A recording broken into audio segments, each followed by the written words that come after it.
British వాళ్ళు చంపినా కూడా స్వామివారి మొసలి తిరిగి బ్రతికింది. సజీవ సాక్ష్యంగా దర్శనమిస్తున్న శ్రీ అనంతపుర పద్మనాభ స్వామి వారి మొసలి భక్తుల్లో భగవంతునిపై నమ్మకాన్ని మరింత పెంపొందిస్తోంది.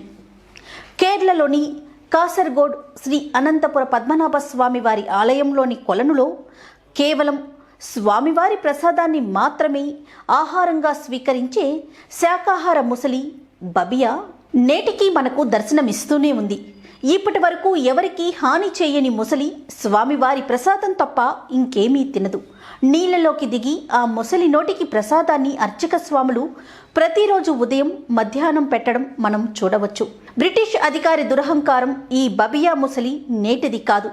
సుమారు 100 సంవత్సరాలకు పూర్వం నుండే ఈ ముసలి స్వామివారి నైవేద్యం స్వీకరించడం, ఎవరికీ హాని చేయకపోవడం అందరినీ విశేషంగా ఆశ్చర్యపరుస్తూనే ఉండేది.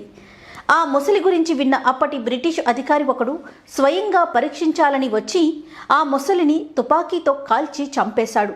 అధికార మదంతో ముసలిని చంపిన ఆ బ్రిటిషు వాడిని ఒక పాము కాటు వేసి చంపేసింది. మరునాడు ఆ ఆలయ అర్చకులు ముసలి కోసం ప్రసాదం తయారు చేసి ఆర్ద్రతతో నీటి మడుగులో దిగి బబియా అని పిలవగానే వెంటనే వచ్చి ప్రసాదం స్వీకరించింది. ఈ బబియా నీటి మడుగుకు ఆనుకొని ఉన్న ఒక గుహలో ఉంటుంది. ఈ గుహకు సంబంధించి ఒక పురాణ గాథ కూడా ఉంది. ఆ పురాణ గాథ ఏంటంటే, 3000 సంవత్సరాల క్రితం దివాకర బిల్వమంగళ మహర్షి శ్రీ మహావిష్ణువు గూర్చి తపస్సు చేస్తుండేవారు. ఆయన తపస్సుకు మెచ్చిన శ్రీ మహావిష్ణువు ఒక చిన్న బాలుని రూపంలో ఆయనకు దర్శనమిచ్చారు. ఆ పసిబాలుడే శ్రీహరి అని గుర్తించలేకపోయిన మహర్షి ఆ బాలుణ్ణి పలకరించారు. ఆ బాలుని మాటలు, అందానికి, ఆకర్షణకి ముగ్ధులై ఆయనతో తల్లిదండ్రుల గురించి అడిగారు. ఆ బాలుడు తనకు తల్లిదండ్రులు లేరని చెప్పాడు. అయితే తనతో ఉండమని మహర్షి అడిగారట. ఆ బాలుడు ఒక నియమంపై మాత్రమే ఉండగలనని బదులిచ్చాడట. అదేంటంటే, ఎన్నడూ ఆ బాలుణ్ణి తిట్టడం చెయ్యకూడదు. ఏ పరిస్థితుల్లోనైనా తిడితే తాను వెళ్ళిపోతానని చెప్పాడట. ఆ నియమానికి అంగీకరించి ఆ బాలుణ్ణి తన ఆశ్రమంలో అల్లారు ముద్దుగా చూసుకునేవారు మహర్షి. ఆ బాలుడి రూపంలో ఉన్న శ్రీహరి మహర్షికి ఆగ్రహం కలిగించాలని ఎన్నో విధాల ప్రయత్నం చేసేవారు. కానీ ఎంతో సహనం, ఓర్పుతో భరించేవారే తప్ప ఎన్నడూ ఆ బాలుణ్ణి కోప్పడలేదు. మహర్షి దగ్గర శ్రీ మహావిష్ణువు ప్రతిరూపం అయిన సాలగ్రామాలు ఉండేవి. సాలగ్రామం అంటే సాక్షాత్తు విష్ణు స్వరూపం. ప్రతిరోజు వాటికి అభిషేకం, పూజ, నైవేద్యం పెట్టి ఆరాధించేవారు మహర్షి. ఒకనాడు ఈ బాలుడు మహర్షి సాలగ్రామానికి పూజ చేస్తుండగా వచ్చి ఆ సాలగ్రామాన్ని నోటిలో పెట్టుకున్నాడు. వెంటనే కోపోద్రిక్తుడైన మహర్షి ఆ బాలుణ్ణి తిట్టారు. వెంటనే ఆ బాలుడు, నువ్వు నన్ను తిట్టిన కారణం చేత నియమాన్ని అతిక్రమించావు కనుక నేను వెళ్ళిపోతున్నాను అంటూ అడవిలోకి వెళ్ళిపోయాడు. మహర్షి ఆ బాలుణ్ణి వదిలి ఉండలేక వెనుకనే పరిగెడుతూ ఆ బాలుణ్ణి అనుసరించాడు.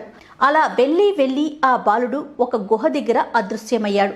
ఆ గుహలోనికి వెళ్ళి చూసేసరికి అక్కడ ఒక మార్గం కనిపించింది. ఆ మార్గం గుండా వెళ్ళగా ఒక పెద్ద అశ్వత్థ వృక్షం కింద ఆ బాలుడు మరలా కనిపించి అదృశ్యమయ్యాడు. దాంతో ఆ మహర్షి పరిపరి విధాలా తప్పించి విలపిస్తుండగా ఆ అశ్వత్థ వృక్షం ఆకాశం రద్దలయ్యేలా పెళపెళ ధ్వనులతో విరుగుతూ అనంత సైనంపై చతుర్భుజాలతో శ్రీ మహాలక్ష్మితో దర్శనం ఇచ్చారు శ్రీహరి. అదే నేడు మనం దర్శిస్తున్న తిరువనంతపురం అనంత పద్మనాభ స్వామివారు. దివాకర బిల్వమంగళ మహర్షి ఆశ్రమం ప్రాంతంలోనే ఈ అనంతపుర ఆలయం ఉంది. కనుకే అది మూలస్థానం. అక్కడే ఆ గుహలోనే బబియా నివాసం. బబియాకు పెట్టే ప్రసాదాన్ని మొసలి నైవేద్య అంటారు. బెల్లం పొంగలి 1 కిలో చొప్పున 2 పూటల 2 కిలోలు బబియాకి సమర్పిస్తారు. ఈ బబియాను శ్రీ పద్మనాభ స్వామి వారిగా భావిస్తారు. ఇంకో విశేషం ఏంటంటే, ఈ ఆలయ సరస్సులో ఎప్పుడూ ఒకే ఒక ముసలి కనిపిస్తుందట. ఒకవేళ ఆలయ రక్షకురాలు బబియా చనిపోతే సరస్సులోకి మరో కొత్త ముసలి వచ్చి బబియా బాధ్యతలు స్వీకరిస్తుందని ఇక్కడి వారి నమ్మకం.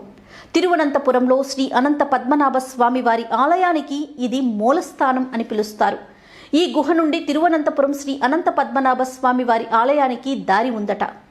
ఓం శ్రీ అనంత పద్మనాభ స్వామియే నమః.